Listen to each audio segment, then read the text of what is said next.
नमस्ते दोस्तों, हमारा नाम डॉक्टर विक्रांत सिंह तोमर है।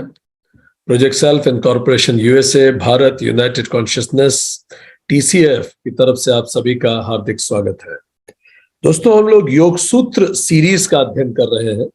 आज 76वां सेशन है और इस सीरीज में हम कुंडलिनी ऊर्जा के बारे में पढ़ रहे हैं, जिसका आज 7वां और अंतिम सेशन है।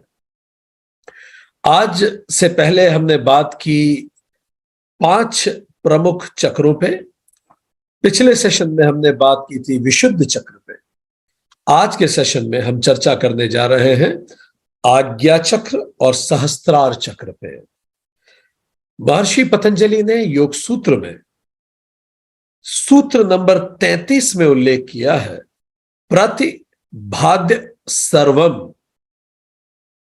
सूत्र 32 में और सूत्र 33 में वो उल्लेख करते हैं। सूत्र 32 में उन्होंने कहा, मूर्ध ज्योतिषी सिद्ध दर्शनम। मूर्धा की ज्योति में संयम करने से सिद्धों का दर्शन हो जाता है।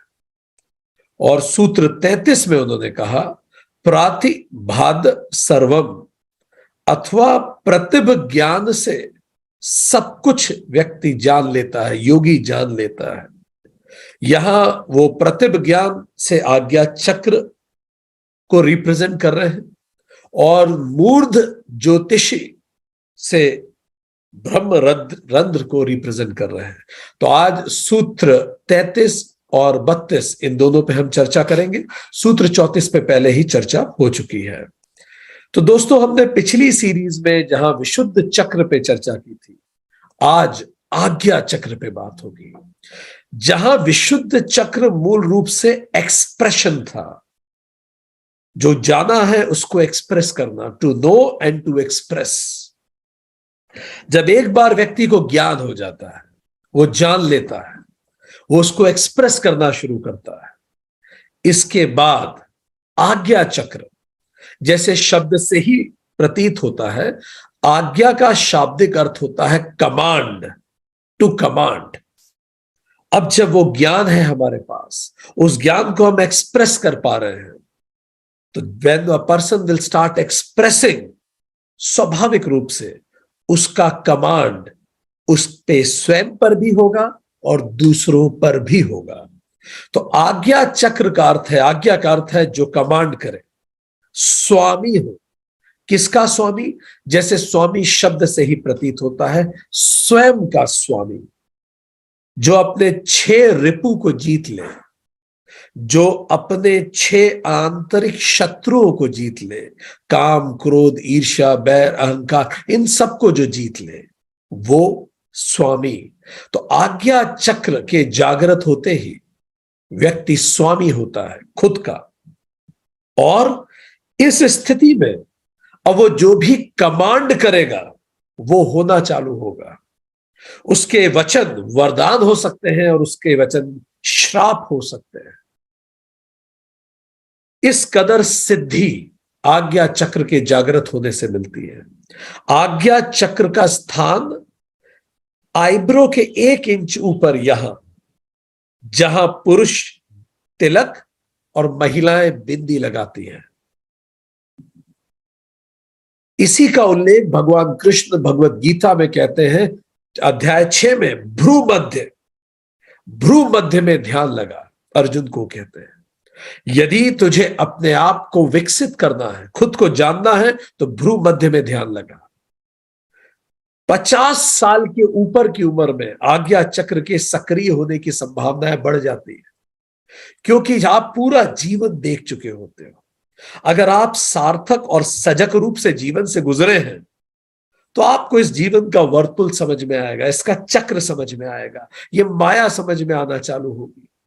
अगर आप सजग रूप से दुनिया से गुजरे हैं, तो निश्चित तौर पे अगर आपने इन दोनों आंखों से इस जगत को ढंग से देखा है, तो आप इसके द्वैत के परे के अद्वैत को देख पाएंगे। आप जानेंगे जब तक 2 हैं, टकरावट होगी ही होगी। भले वो पति पत्नी हो, सीनियर जूनियर हो, अमीर गरीब हो, ऊंचा नीचा हो, ये जाति हो, वो जाति हो, ये देश हो, वो देश हो, भाई हो, बहन है, दो हैं तो टकराएंगे। द्वैत टकराने का ही नाम है, बजेंगे वो। तो जिसने अपने 50 साल की उम्र में इन दोनों आंखों से जगत को देखा हो, अपने चर्म चक्षुओं से जगत को देखा हो, चमड़ी के जो चक्षु हैं, संभावना है अगर उसने गौर से समझा और जाना हो तो उसका तीसरा नेत्र या आज्ञा चक्र खुलेगा। वो देख पाएगा इस जगत के ऊपर, इस द्वैत के ऊपर जो अद्वैत है। हम सब एक ही आत्मा के, एक ही परमात्मा के अलग अलग प्रतिबिंब हैं। तो जगत में जगदीश को देख पाएगा। जहां दो आंखों से हम बाहर देखते हैं वो अंदर देख पाएगा। जो चर्म चक्षु के परे वो ज्ञान चक्षु से देख पाएगा, जिसको हमारी सोल की आंखें कहते हैं, जो हमारी आत्मा की आंखें हैं। तीसरा नेत्र जो अद्वैत देख सकता है वो इस सब को देख पाएगा। इसीलिए 50 साल के ऊपर की उम्र में संभावना है कि यदि हम सजगता से जी रहे हैं तो आज्ञा चक्र जागृत हो सकता है। जहां मूलाधार चक्र इंस्टिंक्ट थी, विशुद्ध चक्र इंटेलिजेंस था, आज्ञा चक्र इंट्यूशन है।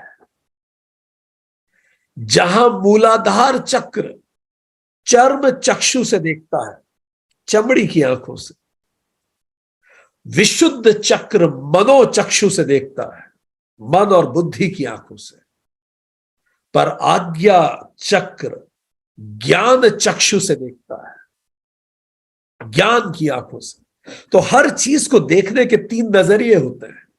एक तो जो चीजें आपको आंखें दिखा रही हैं, दूसरा जो आप अपने विवेक से देख पा रहे हैं, जो आपको अपने सेंसेस बता रहे हैं वो एक बात है, जो आप अपने विवेक से देख पा रहे हो दूसरी बात है, वो मनोचक्षु है, और तीसरा जो आप अपने ज्ञान से देख पा रहे हैं वो ज्ञान चक्षु है।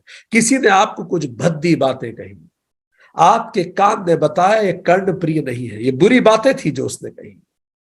मूलाधार चक्र जहां सक्रिय रहेगा वो उसको सर्वाइवल पे थ्रेट लेगा कि मेरे साथ गलत व्यवहार हुआ, क्रोधित हो जाए। पर विशुद्ध चक्र वाला व्यक्ति, जो नॉलेज सीकर है, मनोचक्षु वाला, वो देख पाएगा शब्दों के परे। उसका मन भी कितना आहत था कि उसने ये बोला होगा, ये बोलने में उसका मन भी कितना आहत हुआ होगा, वो भी तो देखो। इंटेलिजेंस की विजन अलग होता है, पर जिसका आज्ञा चक्र खुला होता है वो ये जान पाता है मैं और उसमें अंतर क्या है, हम एक ही तो हैं। क्या तो माफी मांगना और क्या किसी को माफ करना। हम सब क्षण भंगुर हैं। कुछ पल के जीवन में क्या तो किसी से नाराज हो और क्या किसी से माफी मांगे, माफी मांगने की अपेक्षा रखें। हम सब एक ही हैं। तो जीवन को देखने का तरीका तीनों चक्र का बहुत अलग होता है। विशुद्ध चक्र क्रिएटिविटी को बढ़ाता है, आज्ञा चक्र कमांड को बढ़ाता है, ऑन सेल्फ। विशुद्ध चक्र एक्सप्रेशन है, ये हायर के साथ अलाइन करता है हमें, हायर के साथ। जबकि आज्ञा चक्र इंट्यूशन है, यहां ये हायर जो है ये स्वतः हमें सब कुछ बताना शुरू करता है। अंतर देखिए, विशुद्ध चक्र में मैं प्रयास कर रहा हूं जुड़ने का, आज्ञा चक्र में ये सृष्टि स्वयं मुझे अपने साथ जोड़ती है। प्रकृति खुद टीचर बन जाती है हमारी, प्रकृति ही शिक्षक होती है।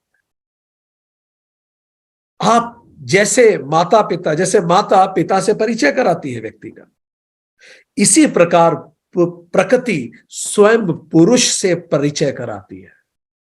जब आज्ञा चक्र जागृत होता है, आपका देखने का तरीका पूरा बदल जाता है। प्रकृति का जर्रा जर्रा आपको सिखाता है, हर पल आप सीखते हैं। आसपास की हर चीज में आपको एक संदेश छुपा दिखता है। इसका मतलब आप आज्ञा चक्र से देख रहे हैं।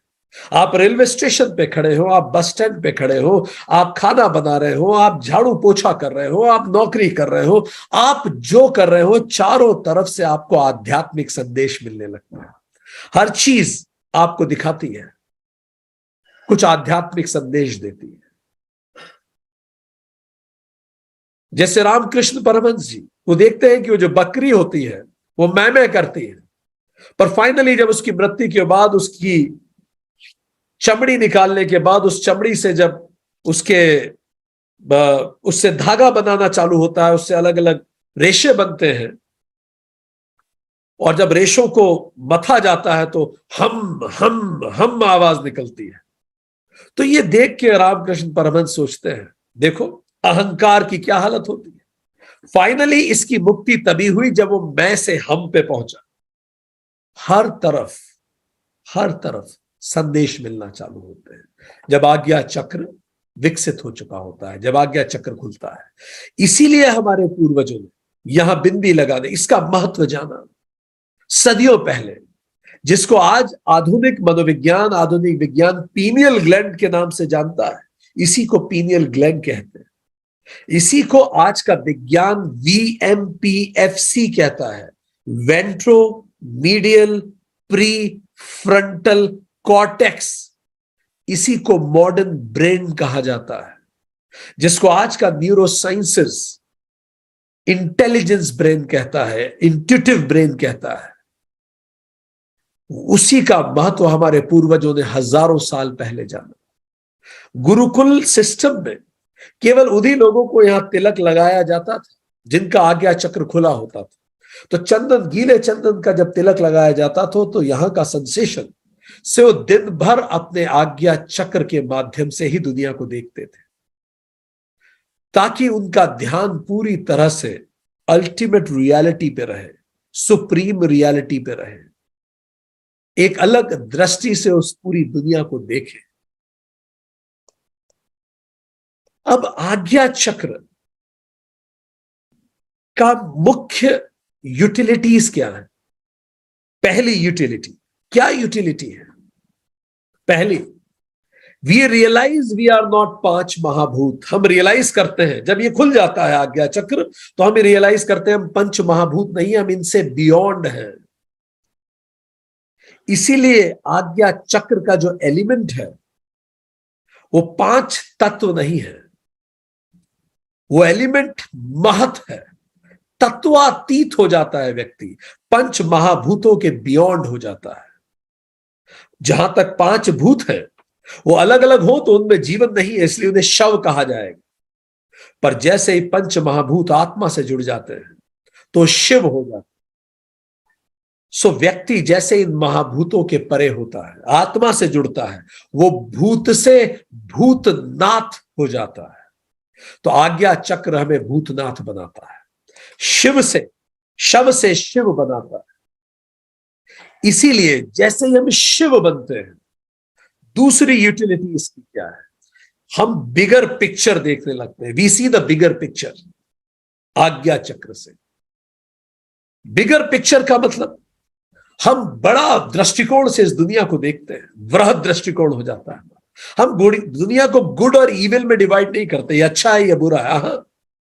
हम मानते हैं ये सब लीला है, ये सब ड्रामा है, क्या अच्छा क्या बुरा। जो आज बुरा हुआ था वो पिछले जन्म में अच्छा था, जो आज अच्छा है वो पिछले जन्म में बुरा था। सब सीखने के लिए आए हो, और क्या अच्छा क्या बुरा, हम सब तो सीखने आए हैं। कोई भी एब्सोल्युटली विक्टिम नहीं है। आज जो विक्टिम है उसने भी कई लाइफ टाइम्स में वो परपेट्रेटर रहा होगा, उसने अत्याचार किए होंगे, वो सीखने आया हो सकता है शायद कैसा लगता है जब अत्याचार होता है। आज जो अत्याचारी है शायद पिछले जन्म में विक्टिम रहा हो, बदला लेने के लिए पैदा हुआ, और यह भी बाद में समझ में उसे आएगा कि बदले जैसी कोई चीज होती नहीं, पर वो भी तो इवॉल्व हो रहा है धीरे धीरे। इसीलिए भारत में सुर और असुर दोनों ऋषियों की संतान है। यहां ऐसा नहीं माना जाता कि कुछ गॉड है और कुछ इविल है, एब्सोल्यूट इविल नहीं, ऐसा कुछ नहीं है। हम सब ऋषियों की संतान है। जो भटक गए हमने उन्हें कहा असुर है, वो भी सुर में आ जाएंगे कुछ समय बाद। सुर मतलब तारतम्य में आ जाएंगे। तो इसीलिए ना कोई व्यक्ति मूलतः बुरा है ना अच्छा है, सब अपने जीवन के अनुभव कर रहे हैं।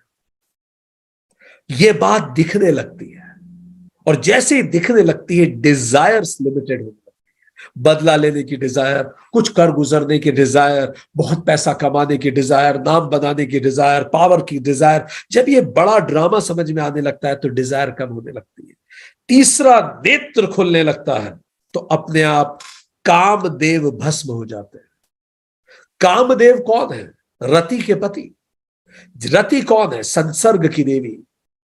अपने आप शारीरिक वासनाएं, अपने आप मानसिक वासनाएं खत्म होने लगती। जैसे तीसरा नेत्र खुलता है, कामदेव भस्म हो जाता है, कोई कामना नहीं बचती।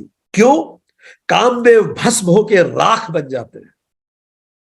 तो योगी को हर तरफ राख ही दिखती है। इसीलिए योगी के मन में बहुत ज्यादा जुड़ाव किसी के प्रति नहीं होता, क्योंकि व्यक्ति को भी राख बनना है। फरारी भी राख बन जाएगी, ये उद्योग भी राख बनेंगे, ये सब कुछ राख बनने के लिए ही तो बना। उसे तो राख ही दिखता है, क्योंकि उसके तीसरे नेत्र ने कामदेव को भस्म कर दिया है। Zero desires left. अब वो कर्म करता है केवल कर्तव्य कर्म समझकर, कि कर्म किए बिना तो व्यक्ति एक पल नहीं रह सकता, पर कोई अटैचमेंट नहीं है। Connected to all and attach with nothing. सारा मैटर अंत में राख ही बन जाना है, और इसी कारण वो मोक्ष के मार्ग पे चलने लगता है। सो ये दूसरी बड़ा परिवर्तन उसमें आता है जब आज्ञा चक्र खुलता है। तीसरा, यू सी बियॉन्ड डुअलिटी। व्यक्ति डुअलिटी के, द्वैत के बियॉन्ड देखने लगता है। तीसरा फंक्शन है इसका। वो आप साफ साफ अपनी दबी हुई वासनाएं देख पाते हैं, कारण शरीर को देख पाते हैं। मैं किस कारण पैदा हुआ हूं, इस जन्म का लाइफ प्लान क्या है, मुझे क्या सीख के जाना है। तो फिर जिसको खुद सीखना है, इतना पढ़ना है, इतना खुद में इंप्रूवमेंट करना है, तो कहां से टाइम मिलेगा दूसरों की आलोचना करने के लिए। इसीलिए तो मदर टेरेसा कहती है कि प्रेम करने के लिए जीवन कम पड़ जाता है, जाने लोग नफरत के लिए कैसे समय निकाल लेते हैं। खुद को जानने में, खुद को इंप्रूव करने में इतना कम समय हमारे पास है। तो वो कारण समझ जाता है, वो सूक्ष्म शरीर, वासना शरीर को देख पाता है। उसकी आंखें क्लियर वॉयंस हो जाती, वो भविष्य देख पाता है। उसके कान क्लियर ऑडियंस हो जाते हैं, वो 20 से 20,000 हर्ट्ज के ऊपर की चीजें सुन पाता है। वो क्लियर कॉग्निजेंस हो जाता है, वो हर तरह की जानकारी अपने ध्यान में एक्सेस कर पाता है, जिसका आज्ञा चक्र खुल जाता है। क्योंकि आज्ञा चक्र में प्रकृति खुद आपको सिखाती है। आप प्रकृति लय हो जाते हैं, प्रकृति आपकी उंगली थाम लेती है। ये सृष्टि सिखाती है, माता प्रकृति स्वयं सिखाती है। मानो प्रकृति खुद को रिवील करना चाहती है। वो clear voyance, clear audience, clear cognizance, clear sentience हो जाता है। वो लोगों के मन की बात जानने लगता है, वो लोगों के इमोशंस को बिना उनके बोले समझ जाता है। ये सब शक्तियां उसके अंदर स्वतः आने लगती हैं। इसी को हम कहते हैं ESP, एक्स्ट्रा सेंसरी परसेप्शन उसमें आ जाता है। वो व्यक्ति को जब देखता है तो उसके चारों तरफ उसे ऑरा दिखाई देने लगता है, और व्यक्ति की ऑरा के रंग से व्यक्ति के भाव वो जानने लगता है, क्योंकि भाव से ही ऑरा बनता है। और इसमें आपको रिसर्च करनी है तो क्रिलियन फोटोग्राफी पढ़िए कि कैसे व्यक्ति के भाव से उसके ऑरा के रंग बदलना चालू होते हैं। वो इलेक्ट्रोमैग्नेटिक वाइब्रेशंस को देख पाता है, व्यक्ति के आसपास किस तरह की वाइब्रेशंस है वो समझ पाता है। इसलिए तो रामकृष्ण परमहंस कहा करते थे कि मुझे संपत्ति आकर्षित नहीं करती। तो एक बार चुपचाप उनके कपड़े में कुछ सिक्का, एक सिक्का डाल दिया गया। पर कपड़े में नहीं, जिस पलंग पे वो लेटते थे उस पलंग में गद्दे के नीचे एक सिक्का डाल दिया कि देखें तो अगर ये इतना ही इनमें अवर्जन है तो। वो जैसे गद्दे पे लेटे, एकदम से जैसे करंट लगा हो, उठ के बैठ गए। बोला इसके अंदर कुछ है जो मुझे असहज कर रहा है। इस कदर इलेक्ट्रोमैग्नेटिक वाइब्रेशंस शरीर कैच करने लगता है, इस कदर सेंसिटिव हो जाता है हर चीज के प्रति व्यक्ति। ये भी उसका एक एलिमेंट है। चौथा is we realise our transcendental nature. हम हमारा ट्रांसीडेंटल नेचर को रियलाइज करते हैं।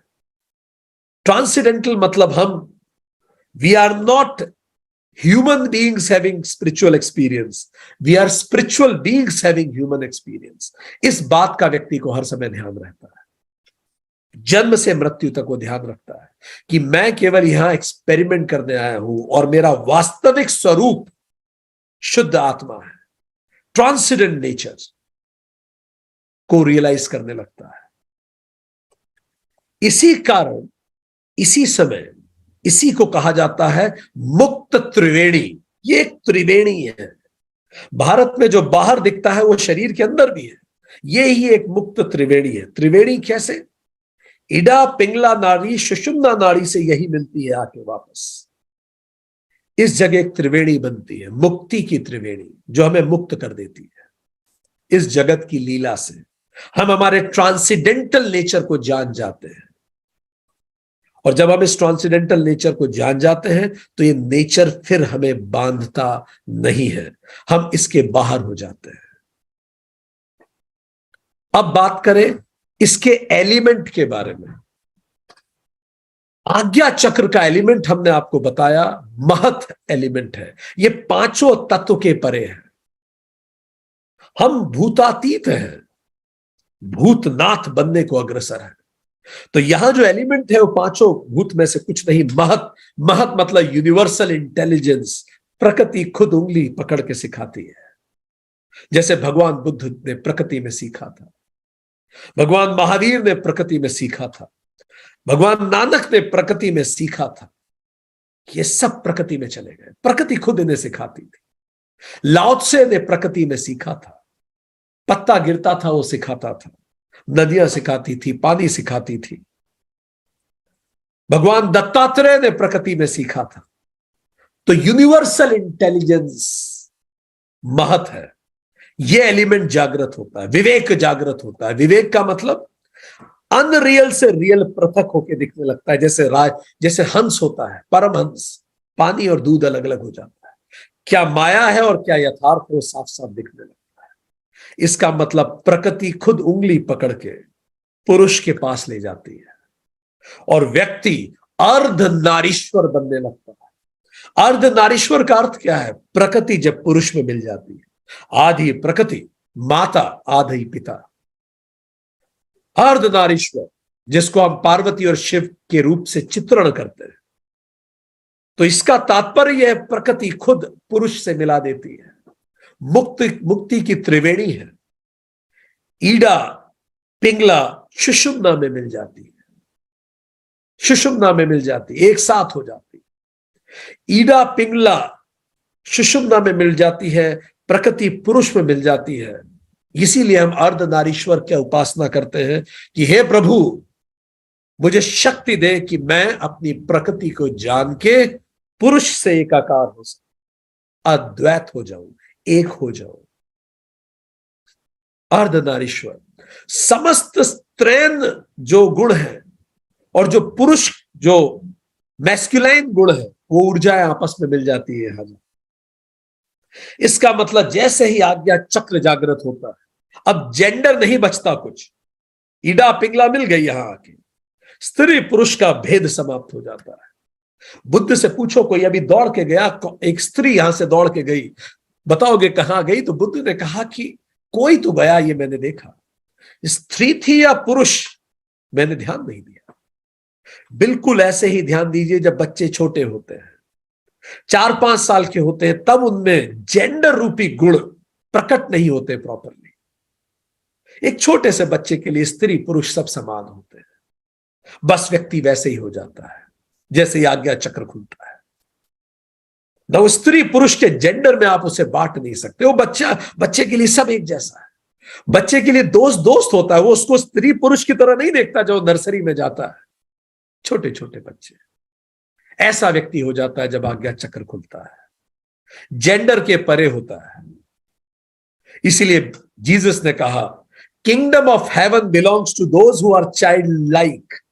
स्वर्ग का राज्य उनके लिए है जो बच्चों जैसे होते हैं। तो जब स्त्री पुरुष ही नहीं बचे तो LGBTQ ये सब एक है उसके लिए। वो व्यक्ति कभी लेस्बियन, गे, ट्रांसजेंडर इन सब में कभी डिवाइड नहीं करता। उसके लिए सब शुद्ध आत्मा है। आत्मा का कोई जेंडर होता है भला? वो ये समझता है कि पुरुष में भी स्त्रैण ऊर्जा होती है, स्त्री में भी पुरुष ऊर्जा होती है। जेंडर केवल छद्म है, उनका उपयोग केवल प्रजनन और समाज संचालन हेतु है, वो विभाजक नहीं हो सकते। तो आज्ञा चक्र जागृत होते ही व्यक्ति एक अलग स्थिति में, अलग स्टेट ऑफ माइंड में जाता है, अर्ध नारीश्वर बनने को प्रेरित होता है। एक छोटी सी एक्सरसाइज हम करेंगे, जरा सीधे बैठिए। लेफ्ट नॉस्ट्रिल इडा, ये स्त्री की नाड़ी है, ये चंद्र नाड़ी। एक गहरी सांस हम लेंगे चंद्र नाड़ी से, आंख बंद करके, और जब इसको छोड़ेंगे तो दूसरे राइट नॉस्ट्रिल से छोड़ेंगे। तो मतलब मैं स्त्री भी हुआ, मैं पुरुष भी हुआ, ठीक। तो दोनों गुण, स्त्री का जो गुण होता है, स्त्री का ममत्व होता है, पुरुष का जो गुण होता है, पुरुष का शक्ति होती है। पुरुष में फिजिकल स्ट्रेंथ होती है, स्त्री में भावनात्मक क्षमता होती है। तो जो जो स्त्री की क्वालिटीज है, जो जो पुरुष की क्वालिटीज है, वो सब हम में होती है। यदि स्त्रैण क्वालिटी पुरुषों में ना हो तो हम अपने बच्चों से बहुत दूर हो जाएंगे। बच्चे जब पिता की छाती से लगते हैं तो पिता के अंदर भी तो स्त्रैण क्वालिटी जगती है, तभी तो बच्चे को प्रेम महसूस होता है। स्त्री के अंदर भी जब विपरीत परिस्थितियां आती हैं, बहुत शक्ति से उन परिस्थितियों का सामना करने की शक्ति होती है। हम सब में हर तरह की शक्ति होती है, पर अगर हम नकारेंगे उन शक्तियों को तो हम खुद को ही कमजोर करते हैं। तो अब करेंगे क्या? लेफ्ट नॉस्ट्रिल से सांस लेंगे और कंपैशन की फीलिंग, ममत्व की फीलिंग को महसूस करेंगे। राइट नॉस्ट्रिल से सांस बाहर छोड़ेंगे और शक्ति की, शारीरिक शक्ति की फीलिंग को जागृत करेंगे। फिर उसके बाद राइट नॉस्ट्रिल से लेंगे सांस, फिर लेफ्ट नॉस्ट्रिल से छोड़ेंगे। हर सांस हमें स्त्री और पुरुष दोनों से जोड़ती है, अर्ध नारीश्वर होती है, हमें बताती है कि हम में दोनों की ऊर्जाएं हैं, प्रकृति पुरुष का मिलन हमारे अंदर है। चलिए आंखें बंद कीजिए, एक गहरी सांस लीजिए लेफ्ट नॉस्ट्रिल से, राइट नॉस्ट्रिल से उसे छोड़िए। अब एक गहरी सांस राइट नॉस्ट्रिल से लीजिए, पुरुष पिंगला नाड़ी से लीजिए, और उसको ईड़ा नाड़ी से छोड़िए।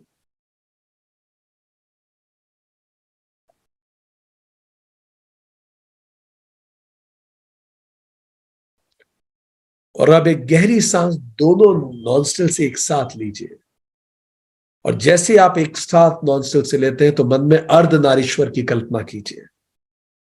यहां अपने अर्ध नारीश्वर, आधे शिव आधे पार्वती, अर्ध नारीश्वर का ध्यान कीजिए और दोनों नॉस्ट्रिल से लेकर दोनों नॉस्ट्रिल से रिलीज कीजिए और अर्ध नारीश्वर में ध्यान लगाइए। यह इस बात का प्रतीक है कि हम जेंडर के परे एक अनंत ऊर्जा और आत्मा है।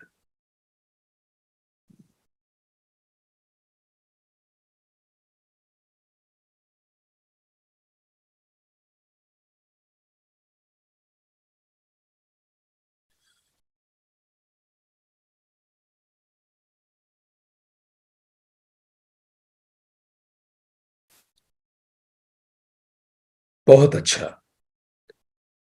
जब हम दोनों नॉस्ट्रिल से सांस लेते हैं वही सुषुम्ना सांस कहलाती है। इसी को कहा जाता है तत्वमसी।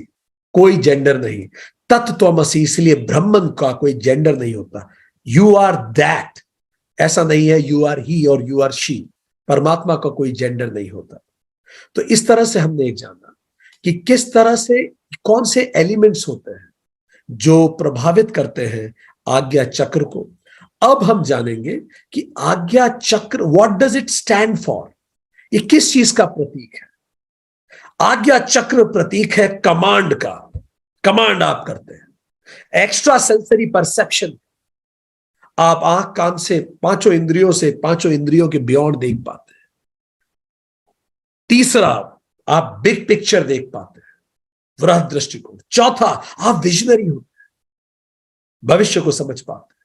पांचवा, आप स्टेट्समैन होते हैं, नीति, दूर दराज की नीति आप देख पाते हैं।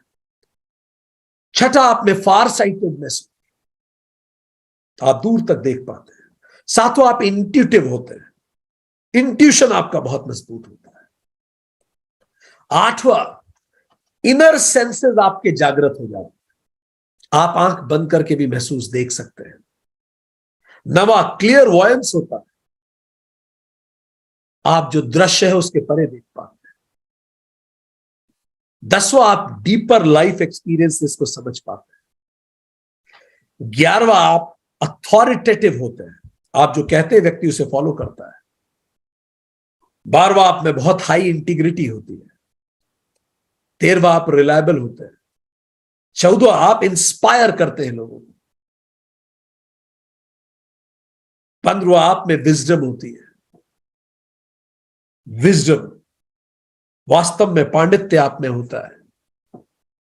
आप जानते हैं कि चीजें किसी कारण से हो रही है, हर घटना हमें कुछ सिखाना चाहती है, कोई बड़ा प्लान है जो हो रहा है, उसके तहत ये सब कुछ है, और आप शांत रहते हैं। ठीक। अब अगली बात, ये आज्ञा चक्र ब्लॉक कैसे हो जाता है? आज्ञा चक्र ब्लॉक होता है, क्या क्या कारण है वो ब्लॉक होता है? पहला कारण, जब भी व्यक्ति की इंट्यूटिव एबिलिटीज को या साइकिक एबिलिटीज को इनवैलिडेट कर दिया जाता है।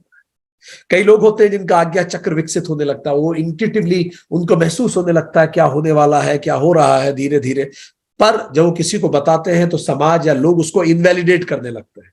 इससे वो भी कई बार कंफ्यूज हो जाता है और उसका आज्ञा चक्र सक्रिय नहीं हो पाता। दूसरा, कई बार ऐसा भी हुआ है कि आपने किसी जन्मों में, कई लोग ऐसे थे जिनका आज्ञा चक्र जागृत था, वो क्लियर वॉयंस थे, वो देख पाते थे क्या हो रहा है, या उनमें इंट्यूटिव एबिलिटीज थी, और उसके कारण कई लोगों को जादू टोना या इस तरह की उन पे तोहमत लगा लगा के उनकी हत्या कर दी गई। तो उनकी आत्मा का अंतिम, उनकी जीवात्मा का अंतिम थॉट था कि ये इंट्यूटिव एबिलिटी मेरे लिए अच्छी नहीं है, तो उसलिए भी आज्ञा चक्र ब्लॉक हो जाता है। या तो मैंने किसी को परसिक्यूट किया उसकी इंटेलेक्चुअल इंट्यूटिव एबिलिटीज के लिए, या फिर तीसरा, किसी ने मुझे परसिक्यूट किया उसके लिए, तो भी आज्ञा चक्र ब्लॉक होता है। जब मैं अपने विचार जो भविष्य के बारे में है, अपने विजडम बताता हूं और लोग उसे कंडेम करते हैं, तो भी आज्ञा चक्र श्रिंक होता है। और जब मैं क्रिएटिव आइडियाज देता हूं, उसको कंडेम किया जाता है, कुछ नए विचार, अरे तुम्हें कुछ नहीं पता, बैठ जाओ, तो भी आज्ञा चक्र श्रिंक होता है। चलिए हम पता लगाएं क्या हमारा आज्ञा चक्र ब्लॉक है, अगर है तो कितना है। हम आपसे प्रश्न पूछने जा रहे हैं, 15 प्रश्न है, अंक 10 में से देने हैं। अगर वैसा का वैसा है तो उतने अंक दीजिए, और अगर नहीं है तो उतने अंक कम दीजिए। अगर आप पूरी तरह से सहमत हैं तो अधिक अंक दीजिए, बिल्कुल असहमत है कम अंक दीजिए, उसी अनुसार अंक दीजिए, 0 से 10 के बीच में, सहमति और असहमति के आधार पर। पहला प्रश्न, मेरा इमेजिनेशन अच्छा नहीं है, मेरी कल्पना शक्ति अच्छी नहीं है, अंक दीजिए। दूसरा, I don't feel connected to my higher self, मैं अपने सर्वश्रेष्ठ व्यक्तित्व से कनेक्टेड फील नहीं करता। तीसरा, मुझे कोई साइकिक अवेयरनेस नहीं है। साइकिक अवेयरनेस का मतलब दूसरे के मन को समझ जाना, दूसरों की भावनाओं को तत्काल कैच कर लेना, उनके बोले बिना महसूस हो जाता है सब कुछ। चौथा, मैं इंट्यूशंस पे रिलाय नहीं करता, I don't rely on my intuitions. अगर ऐसा नहीं करते, अधिक अंक दीजिए, और अगर आप पूरी तरह से इंट्यूटिव हैं तो कम अंक दीजिए, जैसा अच्छा। पांचवा, I can't see the insights of the things, मैं चीजों की गहराई, इनसाइट को नहीं देख पाता। छठा, I don't feel free to act upon what I want, जो भी मैं करना चाहता हूं उसको करने के लिए मैं फ्री नहीं महसूस करता खुद।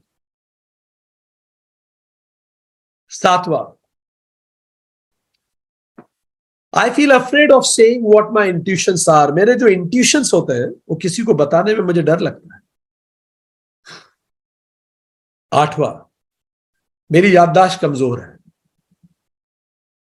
नवा, मैं कंसंट्रेट कर पाना मेरे लिए बड़ा मुश्किल होता है, I feel difficulty in concentrating. 10वां, आई वरी ऑब्सेसिवली, मैं बहुत ज्यादा चिंता करता हूं या करती हूं। 11वां, I can't generally read between the lines, अक्सर मैं बातों के अंदर छुपा हुआ अर्थ नहीं समझ पाता। 12वां, I generally don't focus on the bigger picture, मैं बिगर पिक्चर पे फोकस नहीं करता। 13वां, I feel less inspired in life, मुझे जीवन में इंस्पिरेशन की कमी लगती है। 14वां, I feel lack of empowerment, मुझे एम्पावरमेंट की कमी लगती है खुद में। 15वां, I can't assert myself, मैं अपनी बात को मजबूती से नहीं रख पाता। अगर आपका स्कोर 0 है तो अनब्लॉक्ड है आपका। अगर आपका स्कोर 59 तक है, 1 से 59 तक, तो लो ब्लॉकेज है। 60 से 109 मीडियम ब्लॉकेज, 110 से 150 हाई ब्लॉकेज। जब आज्ञा चक्र ब्लॉक होता है तो व्यक्ति इनसेंसिटिव होता है, उसका विजन पुअर हो जाता है, हेल्यूसिनेशंस होने लगते हैं, नाइटमेयर्स आने लगते हैं, कंफ्यूज रहता है, डिल्यूजन रहता है। उसको कई बार इसमें से कुछ प्रॉब्लम्स हो भी सकती है, जैसे हेडेक होता है, हो सकता है उससे माइग्रेन अक्सर होगा, ब्रेन ट्यूमर कई बार ऐसे घुस आता है, ब्लाइंडनेस हो जाती है, डेफनेस हो जाती है, स्पाइनल कॉर्ड में डिफिकल्टी आती लगती है, न्यूरोलॉजिकल डिस्टर्बेंसेस आने लगते हैं, लर्निंग डिसऑर्डर्स होने लगते हैं। ये सब इस बात का प्रतीक है कि कहीं आज्ञा चक्र में काम करने की मुझे आवश्यकता है। तो हमने इस बात को हमने देखा कि मूलाधार जड़ शक्ति है टू लिव, स्वादिष्टान इच्छा शक्ति है टू फील, मणिपुर क्रिया शक्ति है टू एक्ट, अनाहत प्रेम शक्ति है टू लव, विशुद्ध ज्ञान शक्ति है to know and to express, आज्ञा चक्र विज्ञान शक्ति है टू कमांड। अब हम जाएंगे 7वें चक्र पे, जो आत्म शक्ति है टू बी। अब हम पढ़ेंगे सहस्त्रार चक्र को, जो आत्म शक्ति है। तो सहस्त्रार चक्र जो है, यह 7वां चक्र है। इसको चक्र से ज्यादा स्थिति कहना बेहतर है। यह चक्र नहीं है, यह अंतिम स्थिति है, यह स्टेट है, क्योंकि चक्र का मतलब तो आना और जाना है। सहस्त्रार चक्र एक स्टेट है। अब जब यह खुल जाता है तो आना जाना समाप्त हो जाता है। अब कोई आना नहीं, कोई जाना नहीं। ब्रह्म रंध्र से जीवात्मा शरीर को त्यागती है, पाथ ऑफ नो रिटर्न, फिर कभी न लौटने के लिए। इसीलिए कई विद्वान कहते हैं 6 चक्र और 7वीं अवस्था, तुरीय अवस्था इसी को कहते हैं, स्टेट ऑफ प्योर कॉन्शियसनेस, अद्वैत की अवस्था प्राप्त हो जाती है, नारायण के साथ एक हो जाता है। व्यक्ति घोषणा करता है, अहम ब्रह्मास्मि, मैं ही ब्रह्म हूं, सर्वम खलविदम ब्रह्म, हर तरफ ब्रह्म है, तत् त्वम असि, तू वही है। यह व्यक्ति जीते जी जीवन मुक्त हो जाता है और मृत्यु उपरांत विदेह मुक्त हो जाता है। यह बिल्कुल वैसे जीता है जैसे युग पुरुष जीते हैं, जैसे अवतार जीते हैं, जैसे भगवान कृष्ण का जीवन था, जैसे गुरु नानक का जीवन था, रामकृष्ण परमहंस का जीवन था। पूरा जीवन एक सौंदर्य लहरी बन जाता है। आदि शंकराचार्य ने सौंदर्य लहरी नामक ग्रंथ में बताया है, जब शिव तत्व जागृत होता है तो कैसे पूरा जीवन सौंदर्य लहरी बन जाता है। मानो एक लहर है सौंदर्य की। वो जो कुंड है नीचे वाला, कुंडलिनी का, वो पात्र अब टूट गया, आदि शक्ति अनंत शक्ति से मिल गई। 1000 पंखुड़ियों वाला पुष्प खुल गया। 1000 पंखुड़ियों से तात्पर्य हमारा मल्टी डायमेंशनल बीइंग है। अभी तो हम 3D में हैं, हम इस पूरी कायनात के साथ एक हो जाते हैं, सृष्टि के साथ एक हो जाते हैं। हम इस वननेस को सरेंडर कर दें, वननेस में एक हो जाते हैं। Multi dimensional awareness, multi dimensions of our consciousness, ये ultimate level of soul evolution है। यहां व्यक्ति डिवाइन सोल बनता है। मानो सारे दरवाजे एक साथ खुल गए। हर समस्या समाधान हो गई। जैसे भगवान कृष्ण का जब जन्म हुआ, कैसे जेल के सारे दरवाजे खट खट खट खट खट एक साथ खुलते चले गए। बस ऐसे ही दरवाजे, मन के दरवाजे, बुद्धि के दरवाजे, शरीर के दरवाजे, इंट्यूशन के दरवाजे, सब कुछ खट खट खट खुलते चले जाते हैं। व्यक्ति कैलाशवासी हो जाता है, शिव हो जाता है। कैलाश पर्वत निर्भय पर्वत है। कैलाश पर्वत पे नंदी ये नहीं शिकायत करता कि वहां घास नहीं है, उसे भय नहीं है कि वो खत्म हो जाएगा, कोई भय नहीं। वहां माता का शेर भी है।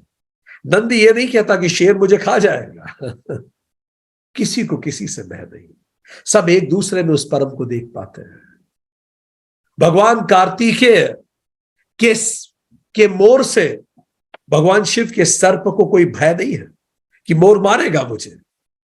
शिव के कंठ में सर्प है, कार्तिकेय जी का सवारी मोर है, जो एक दूसरे को मारते हैं, पर ये अटैक नहीं करें, क्योंकि यहां सब एक दूसरे को आत्मा रूप में देखते हैं।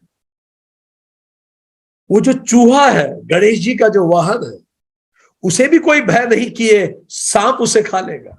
सांप को भय नहीं कि मोर उसे मारेगा। मोर को भय नहीं कि नंदी उसे मारेगा। नंदी को भय नहीं कि शेर उसे मारेगा। शेर को भय नहीं कि यहां कुछ खाने को नहीं मिलेगा। सब निश्चिंत है, सब अपने आत्म रूप में है।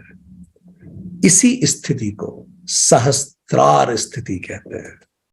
अब हम ये जानेंगे कि सहस्त्रार स्थिति व्हाट इट स्टैंड्स फॉर, ये किस चीज के लिए स्टैंड करती है। ये यूनियन का प्रतीक है। सहस्त्रार, हजार पंखुड़ियों वाला कमल, ये योग का प्रतिनिधित्व करता है। ये कंप्लीट यूनाइटेड कॉन्शियसनेस का प्रतीक है।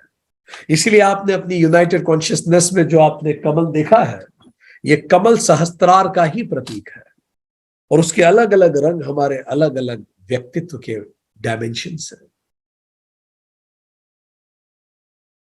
व्यक्ति फ्लो में महसूस करता है, पूरा जीवन सौंदर्य लहरी बन जाता है। वननेस, सबके साथ वननेस होती, किसी से शत्रुता नहीं। इसलिए बुद्ध और महावीर के जीवन में आपको ऐसी कई घटनाएं मिलेंगी कि पशु पक्षी उनके दोस्त बन गए थे। उनसे किसी को खतरा नहीं था, किसी को उनसे खतरा नहीं था। सुपर कॉन्शियसनेस में व्यक्ति होता है, इनर वर्क में हमेशा अपना समय बिताता है, आत्म मंथन, आत्मचिंतन। जैसे भगवान शिव ध्यान में रहते हैं, आंख खोल के भी वो ध्यान में रहता है, एनलाइटेंड हो जाता है, इनर स्पिरिचुअल ट्रांजिशन हो जाता है उसका, मेडिटेटिव स्टेट में रहता है हमेशा, इनर विजडम उसकी खुल जाती है, सबके लिए कंपैशनेट होता है, स्पिरिचुअली एलिवेटेड होता है और हर पल सत चित्त आनंद में रहता है। ये संभावना तो हम सब में होती सहस्त्रार चक्र की जागृत करने की। पर फिर ये ब्लॉक कैसे हो जाता है? कुछ कारण है इसके ब्लॉक हो जाने के। पहला, जब भी जीवन में कोई घटनाक्रम होता है, तब हम उस घटना को घटना मान के लेते हैं, ना कि ये मान के लेते हैं कि कोई बिगर प्लान है जो मैनिफेस्ट हो रहा है। मैं जीवन को रोजमर्रा में, केवल रोजमर्रा में उन घटनाओं को अलग से लेता हूं, ना कि ये समझ के कि एक बड़ा प्लान है जिसके तहत सब कुछ हो रहा है। तो सहस्त्रार ब्लॉक होने लगता है। सहस्त्रार ब्लॉक कब होने लगता है? जब हमें यह लगता है कि हम कमजोर हैं। स्वामी विवेकानंद कहते हैं, खुद को कमजोर समझना पाप है। When you think you are powerless, it's a sin. इसीलिए उन्होंने विदेश में जाके कहा भी था, मैं आप लोगों को सिनर बोल के आपकी इंसल्ट नहीं करूंगा, आप अमृतस्य पुत्र हैं। तीसरा, ये चक्र ब्लॉक होता है जब हम कार्य करने में इतना एंगेज हो जाते हैं, हम जीविका में इतना एंगेज हो जाते हैं कि जीवन को भूल जाते हैं। रोजमर्रा की आपाधापी में हम इस कदर एंगेज हो जाते हैं कि जीवन का कोई पर्पस ही नहीं होता हमारे पास। बस जिए, घर बनाए, संपत्ति बनाए और मर जाए, इसके अतिरिक्त बच्चे बड़े कर ले बस। जब हमारे पास कोई बड़ा लक्ष्य नहीं होता तो ये ब्लॉक होने लगता है, क्योंकि उपयोगी नहीं है ना इसका कुछ। फिर जब हम हमारे जीवन की हर परेशानी का कारण किसी बाहरी समस्या को बता देते हैं, ये सरकार के कारण हो गया, वो उसके कारण हो गया, वो उसके कारण हो गया, ये उसके कारण, जब हर समस्या का कारण हम किसी और को बताते हैं तो सहस्त्रार चक्र ब्लॉक होने लगता है। पांचवा कारण, जब हम आध्यात्म को प्राथमिकता नहीं रखते, टाइम पास रखते हैं, चलो कुछ नहीं कर रहे हैं तो आज सेशन अटेंड करते हैं, चलो आज कहीं नहीं जाना है तो ये शास्त्र पढ़ लेते हैं। जब आध्यात्म को हम प्राथमिकता पे नहीं रखते, सहस्त्रार ब्लॉक होने लगता है। जब हमें इस सृष्टि में विश्वास नहीं रह जाता, हमें लगता है चीजें बहुत खराब हो रही है, दुनिया का कुछ नहीं हो सकता, सब बर्बादी की ओर जा रहा है, सहस्त्रार ब्लॉक होने लगता है। जब मुझे अपने हायर सेल्फ में विश्वास नहीं होता, मैं इस बात पे विश्वास नहीं करता कि मेरा कोई परम व्यक्तित्व है, तब भी सहस्त्रार ब्लॉक होने लगता है। जब मेरे मन में दूसरों के प्रति करुणा नहीं आती, तब भी सहस्त्रार ब्लॉक होने लगता है। जब मैं मृत्यु से डरता हूं तो सहस्त्रार ब्लॉक होने लगता है। जब मुझ में आध्यात्मिक घमंड आ जाता है कि मैं बहुत जानता हूं, मैं सबसे ज्यादा जानता हूं, सहस्त्रार ब्लॉक होने लगता है। जब मुझ में एरोगेंस और अहंकार बढ़ता है, सहस्त्रार ब्लॉक।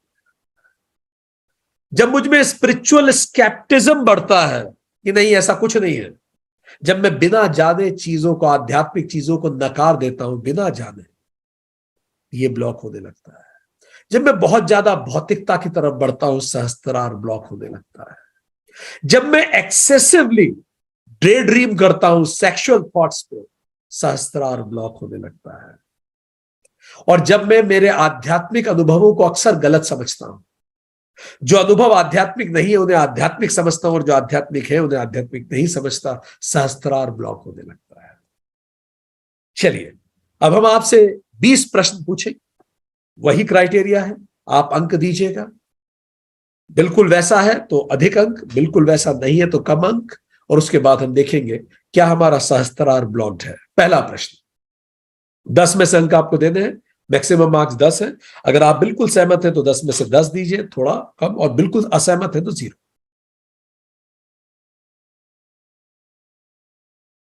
पहला प्रश्न, चीजें और परिस्थितियों को मैं एज इट इज स्वीकार नहीं कर पाता। दूसरा प्रश्न, I often give up hope for now and future. मैं अक्सर होप हार जाता हूं, मैं निराश हो जाता हूं वर्तमान और भविष्य को लेकर। तीसरा, I don't communicate with my divine और हायर सेल्फ। मैं शांत बैठ के अपने ही हायर सेल्फ से संवाद नहीं करता। चौथा, आई डोंट मेडिटेट। मैं ध्यान साधना नहीं करता। पांचवा, आई डोंट रीड स्क्रिप्चर्स। मैं नियमित रूप से शास्त्र नहीं पढ़ता। छठा, I don't ask questions about the real purpose of life. मैं जीवन के वास्तविक उद्देश्य से संबंधित प्रश्न नहीं पूछता। अगर आप एक दिन में 10 बार खुद से पूछ रहे हैं तो 10 अंक दे दीजिए। जितना ये प्रश्न पूछने की फ्रीक्वेंसी ज्यादा है उतना अंक दीजिए। I don't reach out to masters to know the truth of life. मैं खुद प्रयास करके मास्टर्स से संपर्क करने की कोशिश नहीं करता ताकि जीवन के बारे में जान सकूं। आठवां, I don't give priority to spiritualism over materialism. मैं भौतिकता को आध्यात्मिकता के ऊपर प्राथमिकता देता हूं। नवा, I don't think there is a higher truth than this world. मुझे नहीं लगता कि जो दिखता है, जो समझ में आता है, उससे भी ऊपर कोई दूसरा सत्य है, ऐसा मुझे नहीं लगता। 10वां, I don't feel one with the universe. मैं इस पूरी सृष्टि के साथ एक महसूस नहीं करता। ध्यान दीजिए, अगर एक महसूस करते हैं तो हमारा व्यवहार हर व्यक्ति के प्रति वैसा ही होगा। 11वां, I have lots of expectations from people. मैं लोगों से बहुत सारी चीजें अपेक्षित, मेरे मन में काफी अपेक्षाएं होती है लोगों के। 12वां, I don't believe that there is any bigger truth than what I feel through my senses. मुझे लगता है, मुझे ये नहीं लगता कि ये 5 इंद्रियों से जो हम समझ पाते हैं उससे भी परे कोई सत्य है।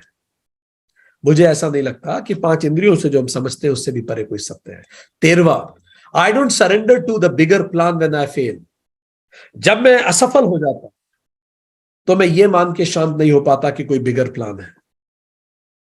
14वां, I have lots of attachment to the world. मेरे मन में दुनिया के प्रति बड़ा अनुराग है, अटैचमेंट है। 15वां, I have lots of attachment to the people. मेरे मन में मेरे आसपास के रिश्ते नाते, बच्चे, पति, इन सब के प्रति, पत्नी, इन सब के प्रति काफी अनुराग है। 16वां, मुझे गुस्सा जल्दी आ जाता है। 17वां, मैं अपसेट जल्दी हो जाता हूं। 18वां, I can't be like in appreciation and condemnation. मैं अप्रिशिएशन और कंडमेशन, जब मेरी कोई तारीफ करता है, बुराई करता है, तो मैं दोनों में स्थिर चित्त नहीं रह पाता कि कितनी बुराई कर दो फर्क ना पड़े, तारीफ कर दो फर्क नहीं पड़े, ऐसा नहीं होता मेरे साथ। 19वां, मुझ में अहंकार नहीं है। 20वां, मैं काफी कॉम्पिटिटिव हूं, प्रतिस्पर्धी नेचर का हूं। जोड़ लीजिएगा, अगर आपका अंक 0 है तो अनब्लॉक्ड है। अगर अंक 1 से 59 है तो लो ब्लॉकेज है। 60 से 109 मीडियम ब्लॉकेज। 110 से 149 मीडियम हाई ब्लॉकेज। 150 से ऊपर हाई ब्लॉकेज। सहस्त्रार चक्र ब्लॉक होने से जीवन में दिशा की कमी महसूस होती है। इमोशनल स्विंग्स बहुत होते हैं, फ्रस्ट्रेशन महसूस होता है, शरीर दुखता है। अब हम एक छोटा सा और खूबसूरत सा मेडिटेशन करेंगे 7 चक्रों पे। तो अपने आप को तैयार कीजिए। ये एक्टिव मेडिटेशन होगा और इसमें हम एक रंग के बारे में बताएंगे जो कई लोग नहीं समझ पाते। फिरोजी रंग, इस रंग को फिरोजी कहते हैं। ठीक है, ये जो फिरोजी रंग है विशुद्ध चक्र का रंग होता है। ठीक है, तो अलग अलग चक्र के जो रंग है वो इसका फिरोजी रंग है। चलिए, अब हम मेडिटेशन करेंगे। ये 7 चक्रों का मेडिटेशन है और यही हमारी पूर्णाहुति होगी इस 7 सेशंस के कुंडलिनी ऊर्जा के प्रोग्राम के लिए। तो चलिए, बिल्कुल तैयारी से बैठ जाइए। जहां भी हो, जैसे भी हो, प्रयास करें कि आप अपने आप को बिल्कुल शांत करें। एक गहरी सांस अंदर लें,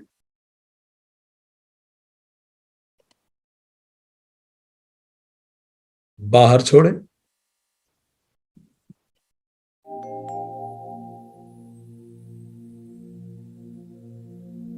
एक और गहरी सांस अंदर लें,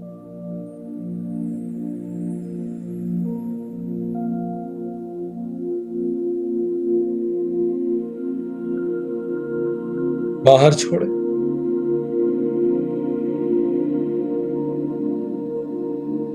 पूरी तरह से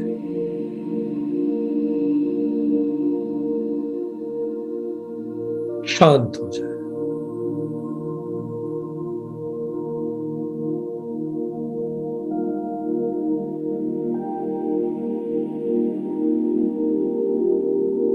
एक और गहरी सांस अंदर लें और धीरे धीरे बाहर छोड़ें।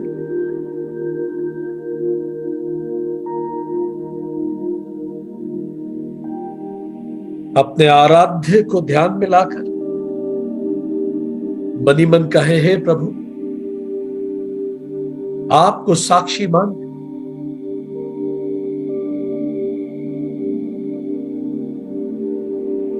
मैं अपने अंदर की यात्रा पे जाता हूं। मुझे शक्ति प्रदान करें।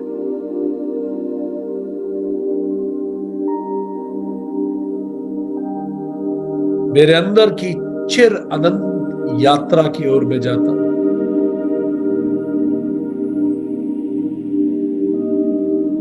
मुझे शक्ति प्रदान करें। और अब एक वास्तविक गहरी सांस लीजिए और उस सांस सीधे अपने मूलाधार पे चोट कीजिए। गहरी सांस अंदर लीजिए और सीधे मूलाधार चक्र तक जाने दीजिए। बिल्कुल सीधे बैठ के या लेटे हुए हैं आप, जिस भी अवस्था में हो अपनी रीढ़ की हड्डी सीधी रखें। एक गहरी सांस लीजिए और मूलाधार पर चोट कीजिए। और जैसे ही मूलाधार पे चोट होगी, वहां स्पंदन महसूस होगा।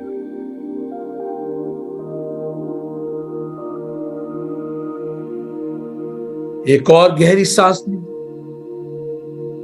और मूलाधार पे जोरदार चोट। सांस को मूलाधार पे जाके टकराने दीजिए और मूलाधार चक्र से माता कुंडलिनी ऊर्जा को जागृत होने दीजिए।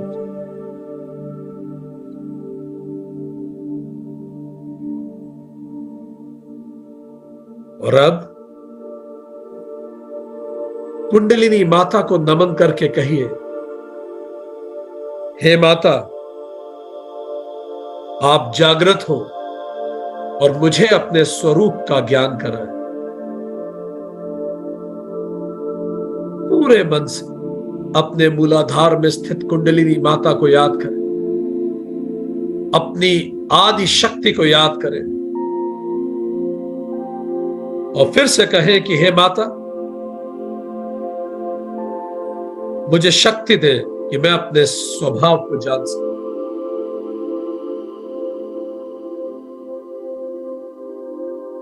इस प्रार्थना के साथ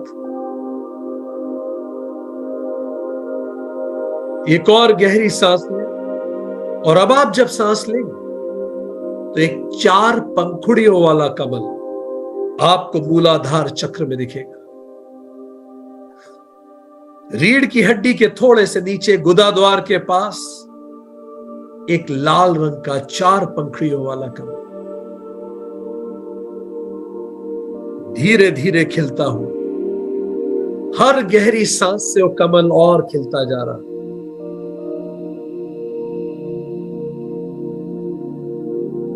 और अब इस कमल को जागृत करने के लिए एक गहरी सांस अंदर लेके हम लम मंत्र का जाप करेंगे। लम, और लम में मां जब हम बोलेंगे तो उसके वाइब्रेशंस मूलाधार चक्र के उस लाल कमल तक पहुंचने दीजिए। पूरा वाइब्रेशन अपने मूलाधार चक्र में महसूस कीजिए। एक गहरी सांस लेंगे और हमारे साथ बोलेंगे लम लम।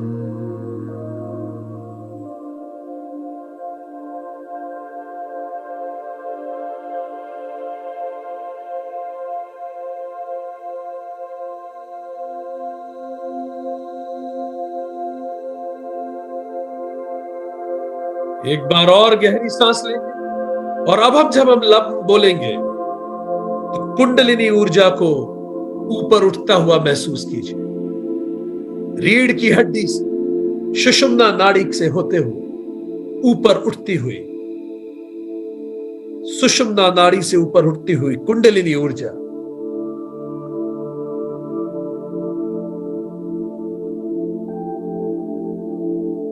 एक और गहरी सांस लेंगे और फिर लम मंत्र का जाप करेंगे। लम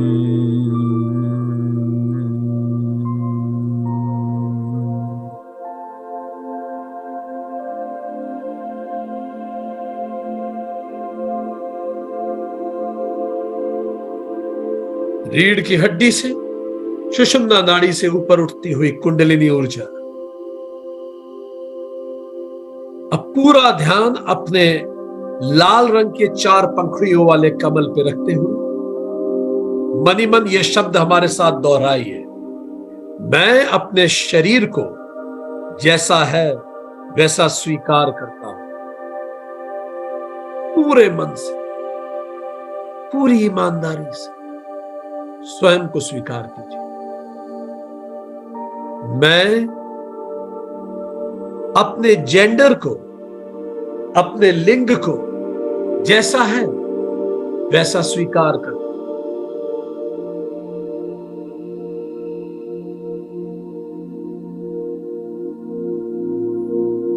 मैं सुरक्षित हूं,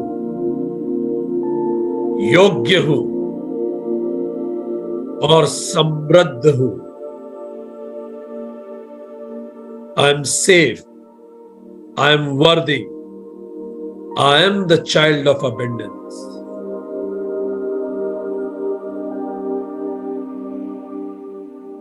और अब एक और गहरी सांस लीजिए, और आप जब सहरी सांस लेंगे तो आप पाएंगे कि कुंडलिनी ऊर्जा धीरे धीरे उठते हुए स्वादिष्ठान चक्र तक पहुंच गई है। उठने दीजिए, एक और गहरी सांस लीजिए और स्वादिष्ठान चक्र को जागृत पाइए। ऑरेंज कलर का 6 पंखड़ियों वाला एक कमल स्वादिष्ठान चक्र में जागृत हो रहा है। धीरे धीरे उसकी पंखुड़ियां खुल रही।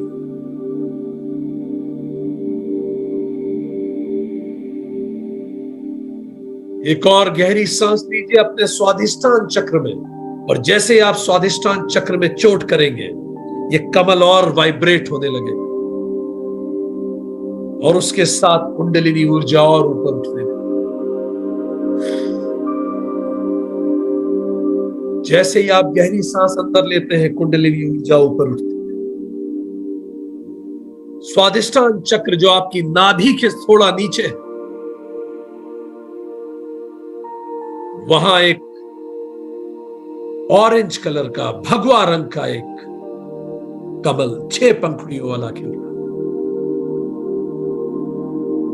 और अब हम एक और मंत्र का उच्चार करेंगे, वम वम। वम मंच का उच्चार करते समय सारी वाइब्रेशंस स्वादिष्ठान के चक्र तक पहुंचने दीजिए, जागृत होने दीजिए। शीतलता महसूस कीजिए उसके जल तत्व की स्वादिष्ठान में। गहरी सांस लेंगे और सांस छोड़ते समय हमारे साथ वम मंत्र का जाप करेंगे 2 बार।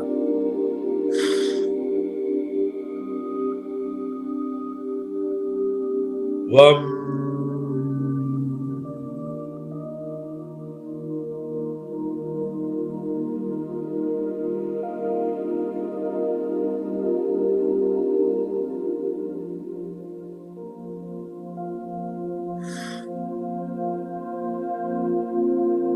एक और गहरी सांस लीजिए, पूरी वाइब्रेशन से उस भगवा रंग के 6 पंखुड़ियों वाले कमल को जागृत होने दीजिए।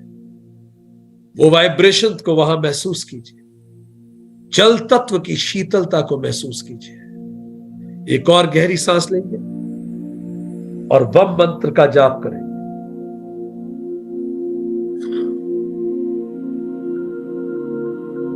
वम।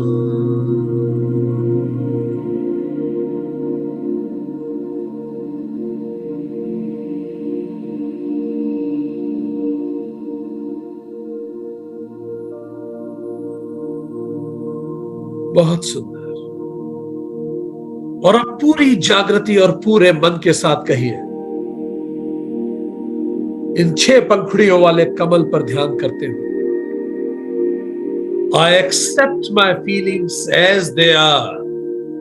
मैं अपनी समस्त भावनाओं को स्वीकार करती हूं।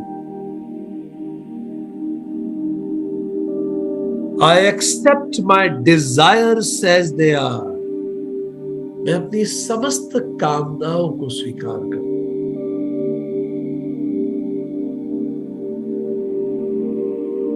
I express my emotions as they are. मैं अपनी भावनाओं को जैसी है वैसे प्रस्तुत करता हूं।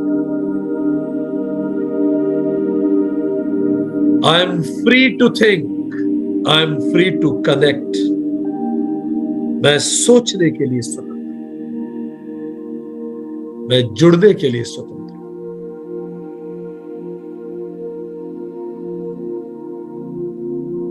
एक और गहरी सांस लीजिए और आप देखिए वो 6 पंखुड़ियों वाला कमल खिलता जा रहा है। और कुंडलिनी ऊर्जा और ऊपर उठती जा रही है। आपको अपनी रीढ़ की हड्डी में वो महसूस होना शुरू हो, और अब ये कुंडलिनी ऊर्जा को अपने नाभि पे मणिपुर चक्र में महसूस कीजिए। अब अगली जब आप सांस गहरी लें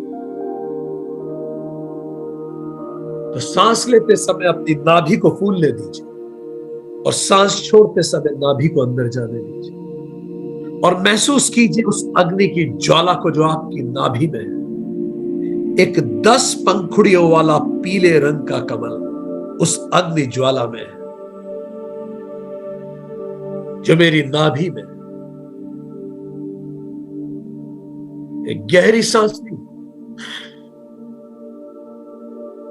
और चोट कीजिए मणिपुर चक्र, नाभि कमल पे। एक और गहरी सांस ली, पुनः नाभि कमल पर चोट कीजिए।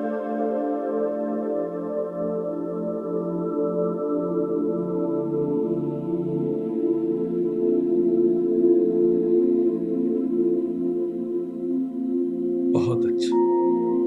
और अब इस नाभि कमल को जागृत करने के लिए पीले रंग के इस अग्नि कमल जिसकी 10 पंखुड़ियां हैं,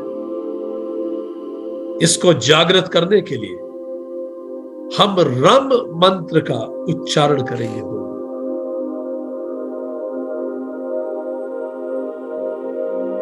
गहरी सांस अंदर ले, रम।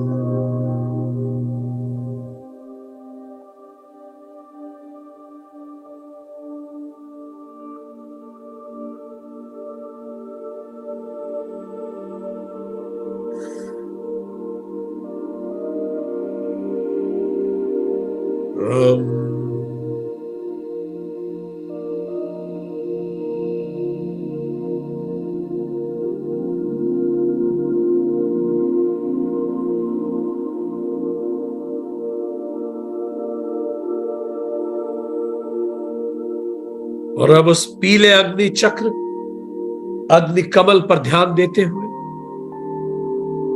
मनी मन हमारे साथ पूरे मन से और चेतना से कहिए, I am the master of my life. मैं अपने जीवन का स्वामी हूं। I have the strength to change my life. मुझ में अपने जीवन को बदल सकने की क्षमता है। I have the power to achieve anything। पूरे मन से मुझ में कुछ भी प्राप्त करने की क्षमता है। I am strong। I am fearless।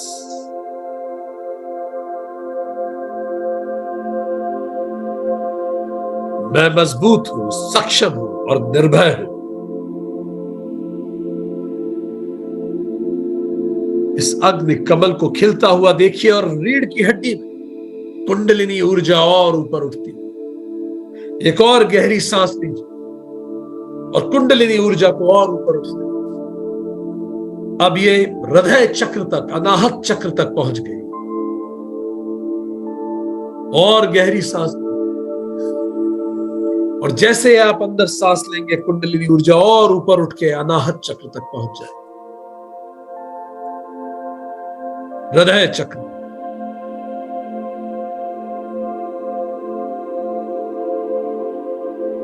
एक और गहरी सांस लीजिए और आप पाएंगे कि हृदय चक्र एक हरे रंग का 12 पंखुड़ियों का सुंदर सा कमल है, जिसके चारों तरफ बड़ी सुंदर हवा, ठंडी हवा आपको महसूस हो रही। Healing wind is blowing.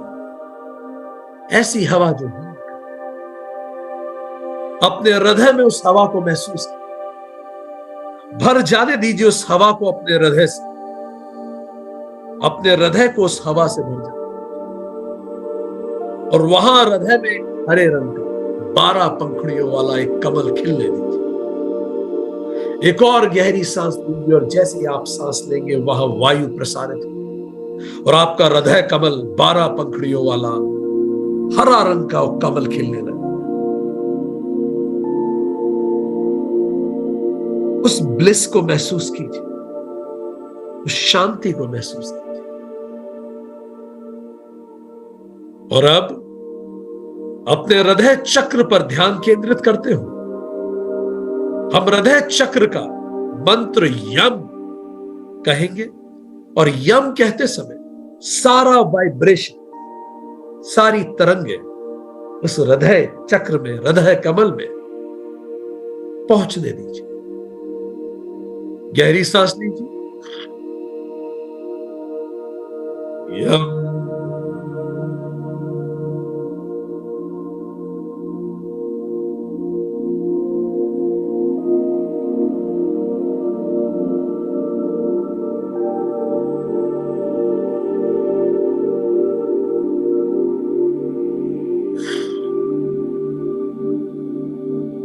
यम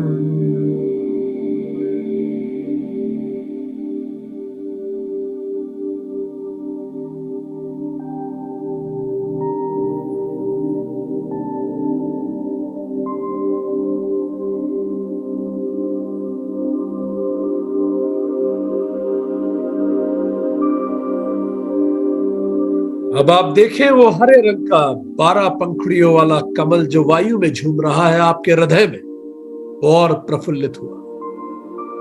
अब हमारे साथ पूरे मन से, पूरी चेतना से खुद को कहिए, आई एम लवेबल, मैं प्रेम योग्य हूं। आई लव माई सेल्फ, मैं खुद से प्रेम करती हूं। आई लव ऑल, मैं सभी से प्रेम करता हूं। I accept all as they are, मैं सभी को जैसे वो हैं वैसे स्वीकार करता हूं।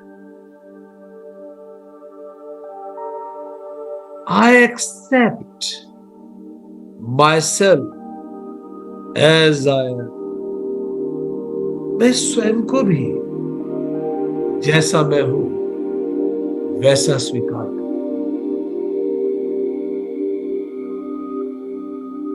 आई एम कंपैशनेट, मेरे मन में सबके प्रति करुणा है। आई फॉरगिव ऑल, मैं सबको माफ करता हूं। Let go, let go, let go, जाने दो, जाने दो, जाने दो। आप महसूस करेंगे हृदय कमल और अब पुनः एक और गहरी सांस, और इस गहरी सांस में कुंडलिनी ऊर्जा को और ऊपर उठता हुआ पाए जो आपके गर्दन में विशुद्ध चक्र तक पहुंच रही। एक और गहरी सांस, जैसे इस सांस अंदर जाएगी कुंडलिनी ऊर्जा आपके विशुद्ध चक्र पर चोट करेगी। महसूस कीजिए अपनी गर्दन विशुद्ध चक्र में उस ऊर्जा के आगमन, कुंडलिनी माता के आगमन। और गहरी सांस लीजिए, और गहरी सांस लीजिए, और विशुद्ध चक्र में उसे महसूस करें। और अब विशुद्ध चक्र में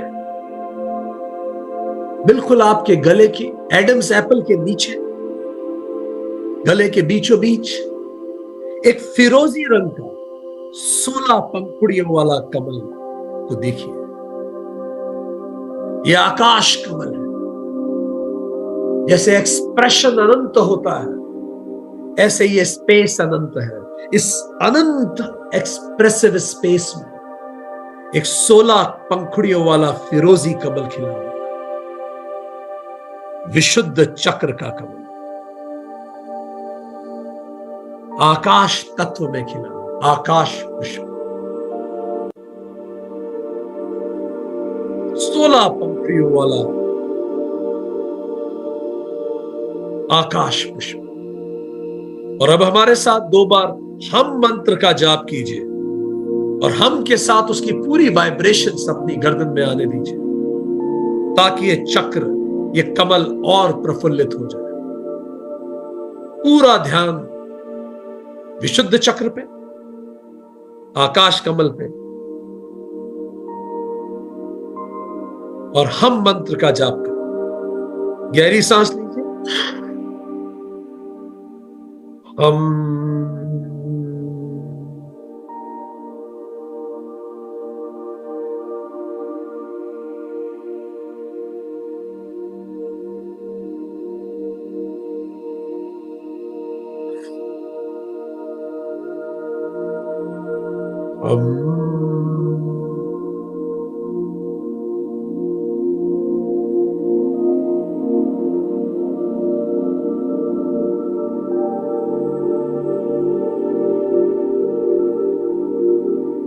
अपनी गर्दन को उस ऊर्जा से समा जाने दें। और अब हमारे साथ उस फिरोजी रंग के 16 पंखुड़ी के कमल पर ध्यान करते हुए ये शब्द कहिए। I can express myself as I am. मैं जैसा हूं वैसा खुद को अभी व्यक्त कर सकता हूं। I can say know when ever I want. मैं जब चाहूं ना कह सकती हूं।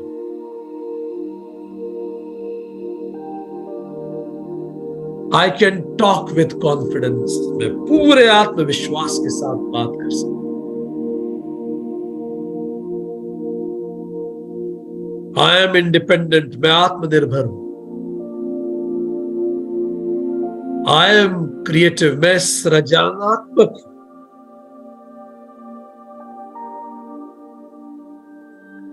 I live for my purpose of life. मैं अपने जीवन के उद्देश्य की ओर जी रही हूं।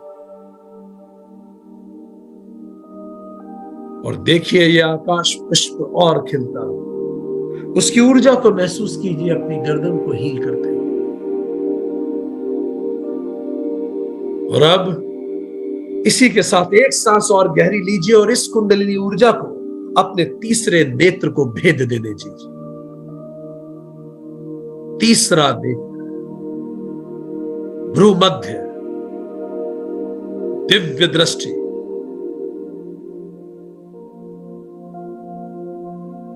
गहरा नीले रंग का 2 पंखुड़ियों वाला एक कमल जिसके बीच में तीसरा नेत्र है,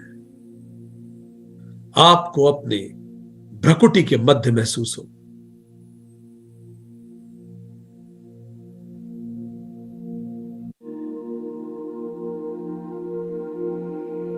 एक और गहरी सांस लीजिए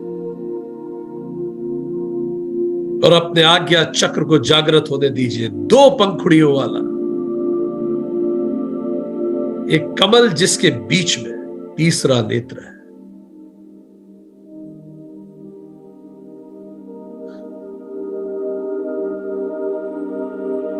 कुंडलिनी ऊर्जा को महसूस कीजिए ऊपर उठते हुए हर सांस के साथ, और अंदर से आज्ञा चक्र पर चोट करते हुए।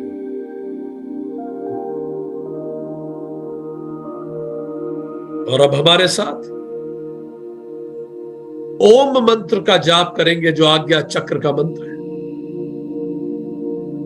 गहरी सांस ले, पूरा ध्यान आज्ञा चक्र पे, सारी तरंगे उस तक जाने दीजिए।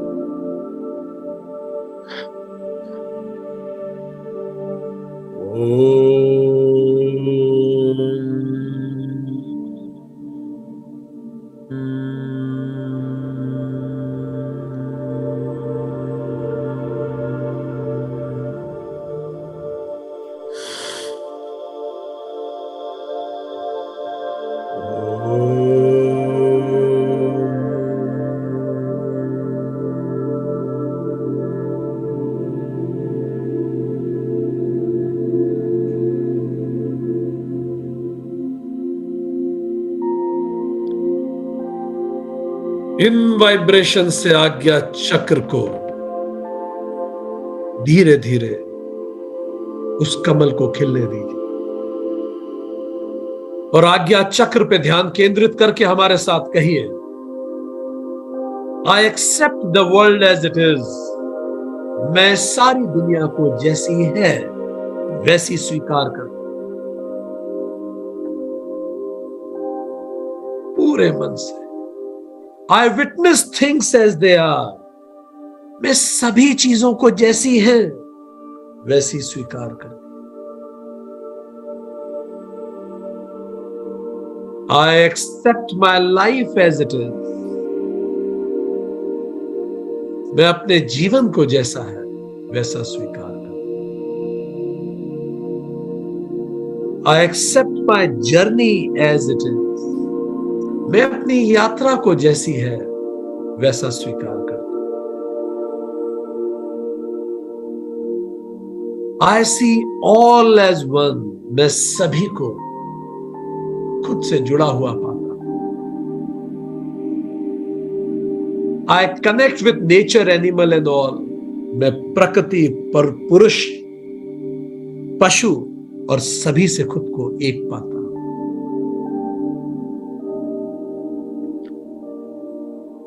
इसी जागृति के साथ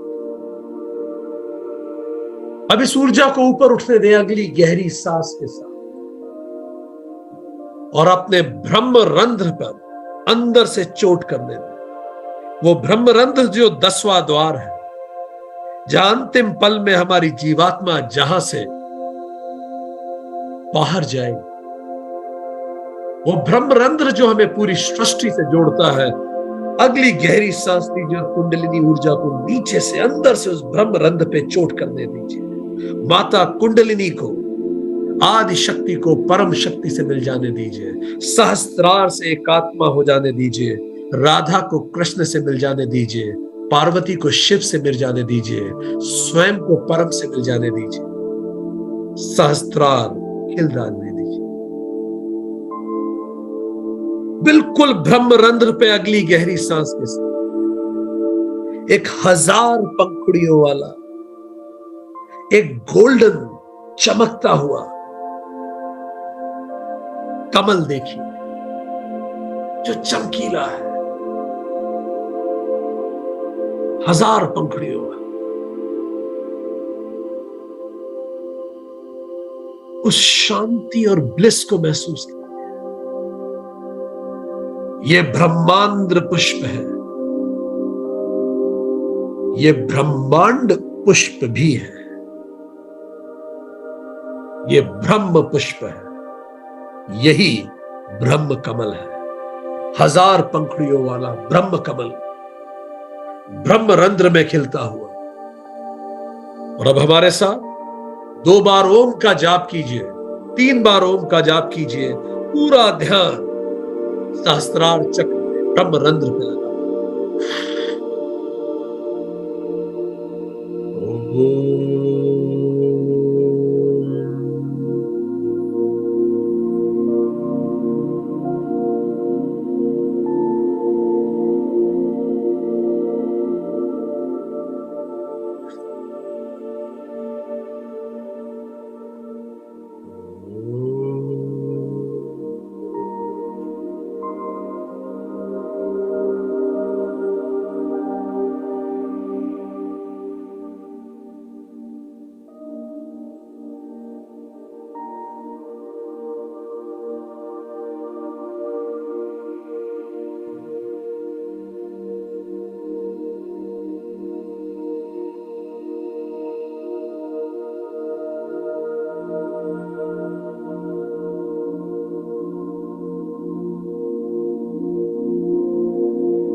और अब हमारे साथ सहस्त्रार चक्र पर ध्यान केंद्रित करते हुए कहिए, आई एम दैट, मैं वही हूं। आई एम द यूनिवर्स, मैं ही सृष्टि हूं। यूनिवर्स इज विथ मी, इन मी। पूरा ब्रह्मांड मेरे साथ, मेरे अंदर है। मैं ही ब्रह्म हूं, मैं ही सृष्टि हूं, मैं ही तुम हूं, मैं ही सत्य हूं, मैं ही सनातन हूं, मैं ही अखंड हूं,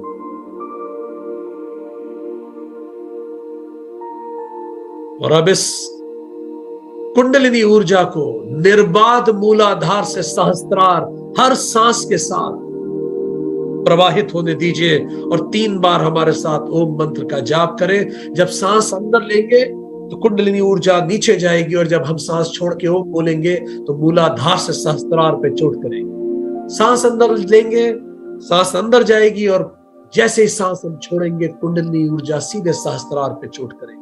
मूलाधार से सहस्त्रार सारे कमल एक साथ जागृत हो उठेंगे और पूरा शरीर अंदर से जागृत हो उठेगा। धरती तत्व पे जुड़ा हुआ लाल रंग का 4 पंखुड़ियों वाला कमल, जल तत्व का स्वादिष्ठान 6 पंखुड़ियों वाला भगवा कमल, नाभि पर 10 पंखुड़ियों वाला पीला कमल, अनाहत पे 12 पंखुड़ियों वाला हरा कमल, गर्दन पे 16 पंखुड़ियों वाला फिरोजी कमल, आज्ञा चक्र पे 2 पंखुड़ियों वाली दिव्य दृष्टि और सहस्त्रार 1000 पंखुड़ियों वाला गोल्डन एक साथ जागृत हो उठेंगे। 3 बार हम ओम का जाप करेंगे। बड़ी शांति से अपने आप कुंडलिनी ऊर्जा ऊपर उठती महसूस होगी सहस्त्रार चक्र की ओर, सुषुम्ना नाड़ी से।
कुछ पल इस शांति में बने रहिए, बिल्कुल शांत।